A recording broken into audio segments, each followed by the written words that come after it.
দলের কাজই হচ্ছে জঙ্গি আন্দোলন করা। ত্রিপুরার মুখ্যমন্ত্রী ডক্টর মানিক সাহা ভারতের ৮০তম স্বাধীনতা দিবস, মহর্ষি অরবিন্দের ১৫৫তম জন্ম জয়ন্তী এবং আগরতলা অরুন্ধতিনগর অরবিন্দ সংঘের ৭২তম প্রতিষ্ঠা দিবসকে কেন্দ্র করে ২০২৬ সালে পক্ষকালব্যাপী বিভিন্ন সামাজিক ও জনকল্যাণমূলক কর্মসূচি হাতে নিয়েছে অরবিন্দ সংঘ। তারই অন্যতম প্রধান অঙ্গ হিসেবে শুক্রবার আগরতলা অরুন্ধতিনগরে অবস্থিত অরবিন্দ সংঘের নিজস্ব ক্লাব গৃহে এক স্বেচ্ছায় রক্তদান শিবিরের আয়োজন করা হয়। রক্তদান জীবনদান এই মহান ব্রতকে সামনে রেখে এবং হাসপাতালে চিকিৎসাধীন মুমূর্ষু রোগীদের জীবন বাঁচানোর তাগিদে আয়োজিত এই শিবিরে রক্তদাতাদের ব্যাপক উৎসাহ লক্ষ্য করা গেছে। এদিনের এই মহতী রক্তদান শিবিরে আনুষ্ঠানিক উদ্বোধন করেন ত্রিপুরার মুখ্যমন্ত্রী ডক্টর মানিক সাহা। উপস্থিত ছিলেন আগরতলা পৌর নিগমের মেয়র দীপক মজুমদার, ৩৯ নম্বর ওয়ার্ডের কাউন্সিলর অলোক রায়, বিধায়িকা মীনা রানী সরকার এবং ৮ টাউন বড়দুয়ালি বিধানসভা কেন্দ্রের মণ্ডল সভাপতি শ্যামল কুমার দেব সহ অরবিন্দ সংঘের ক্লাব সম্পাদক সুপ্রিয় ঘোষ সহ ক্লাবের অন্যান্য কর্মকর্তা ও স্থানীয় ব্যক্তিবর্গ। বক্তব্য রাখতে গিয়ে মুখ্যমন্ত্রী ডক্টর মানিক সাহা রক্তদানের সামাজিক গুরুত্বের উপর বিশেষ আলোকপাত করেন। তিনি বলেন, মানুষ মানুষের জন্য, একজন মুমূর্ষু রোগীর জীবন বাঁচাতে রক্তদানের মতো বিকল্প আর কিছু হতে পারে না। মুখ্যমন্ত্রী বর্তমান রাজনৈতিক পরিস্থিতি নিয়ে সিপিআইএম দলকে তীব্র ভাষায় আক্রমণ করেন। বিশেষ করে সিপিআইএম দলকে নিশানা করে তিনি কটাক্ষের সুরে বলেন, সিপিআইএম দলের কাজই হচ্ছে জঙ্গি আন্দোলন করা, কারণ বর্তমানে সিপিআইএম দলের কাছে জঙ্গি আন্দোলন ছাড়ার কোনো কাজই নেই।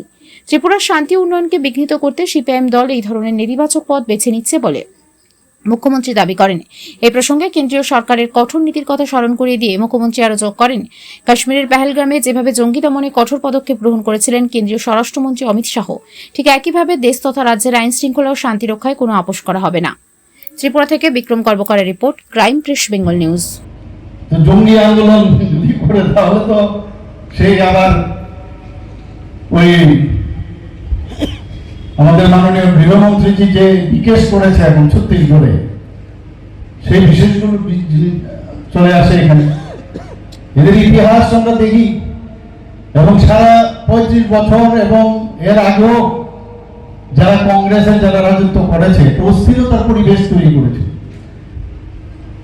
যখন এই মাওবাদীদের খতম করলো তখন বলছে, আরে ওদেরকে এইভাবে খতম করলো, ওদের সাথে আলোপ আলোচনা করা উচিত, গাছ হচ্ছে। তো এই ধরনের যে মানসিকতা, যেখানে এই অস্থিরতা সৃষ্টি করা, এদের থেকে মানুষ অন্তত ত্রিপুরাতে মুক্তি লাভ করেছে। এদেরকে আর কোনো অবস্থায় ১ ইঞ্চি জমিও তাদের ছাড় দেওয়া উচিত নয়। খুঁজে থাকে কবে, বসে থাকে কবে কোন জায়গায় এই জঙ্গি আন্দোলন করা যায় এবং জঙ্গি মানসিকতা নিয়ে আন্দোলন করতে হবে। তো জঙ্গির সাথে ন্যাচারালি জঙ্গিপনা কাদের বলে, সেখানে তো আবার অস্ত্র শস্ত্রের বিষয় আসে এবং এই অস্ত্রের যে ঝঙ্কার সেগুলো কিন্তু ক্লাবের মধ্যে কোনো এক সময় ছিল।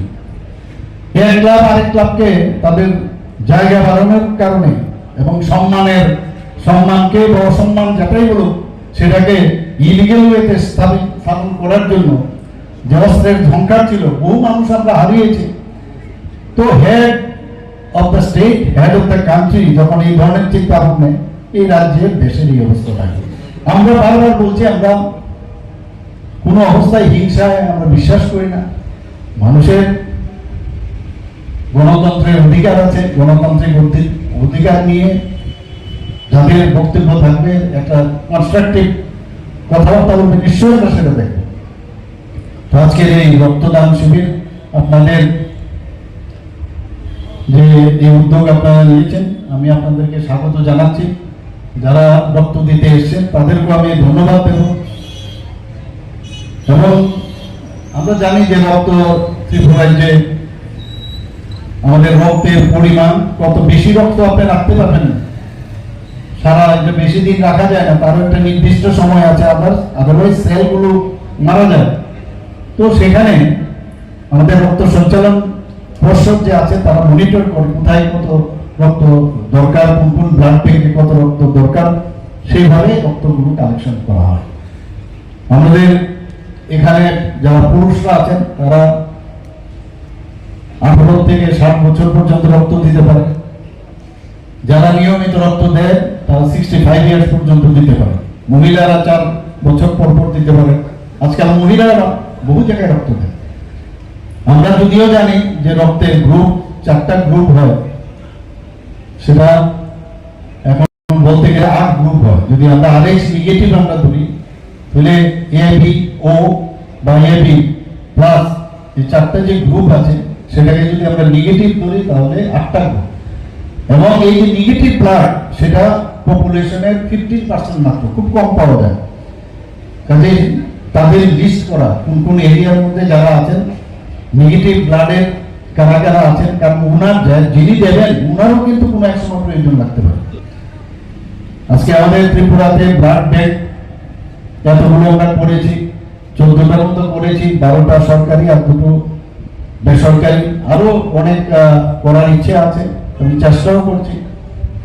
এখানে আগে হোল ব্লাড দেওয়া হতো, এখন ব্লাড সেপারেশন করা যায়, যেখানে আরবিসির দরকার আরবিসি, প্লেটলেট দরকার প্লেটলেট, প্লাজমা দরকার প্লাজমা। একজন মুমূর্ষু ব্যক্তিকে একজন মানুষ যখন রক্ত দেয়, বিভিন্ন ধর্ম ভেদাভেদ এর ঊর্ধ্বে উঠে, জাতপাতের ঊর্ধ্বে উঠে গিয়ে একজন রক্ত যখন দেয় এবং যখন যে রক্ত গ্রহণ করেন, সে কিন্তু যিনি দেন ওর মধ্যেও কিন্তু একটা আত্মতৃপ্তি হয় যে আমি কোনো মানুষের একটা মুমূর্ষু ব্যক্তিকে আমি বাঁচিয়েছি। আর যিনি গ্রহণ করেন ওনার মধ্যেও কিন্তু একটা, আমি বলবো যে একটা ঐশ্বরিক একটা চিন্তা ভাবনা আছে, আমি কার রক্ত, এটা কি হিন্দু রক্ত না মুসলিমের রক্ত না বৌদ্ধের ধর্ম শিখ সম্প্রদায়ের রক্ত, কেউ জানেন না, ওনার শরীরে রক্ত যায়। মানবতার উপরে আর কোনো কিছুই হতে পারে না। সামাজিক সংগঠনের যে এইসব উদ্যোগ, রক্তদান শিবির, যে মানব সেবা এবং মানবতা, আমার মনে হয় যে এটা একটা, এই আজকে অরবিন্দ সংঘ যে একটা উজ্জ্বল এবং মহান নিদর্শন ওনারা দেখিয়েছেন। আজকে আমরা জানি যে রক্তের সায়েন্স এত বেশি সামনের দিকে এগিয়ে গেছে, তারপরেও কিন্তু রক্ত কিন্তু আর বাড়াতে পারে না।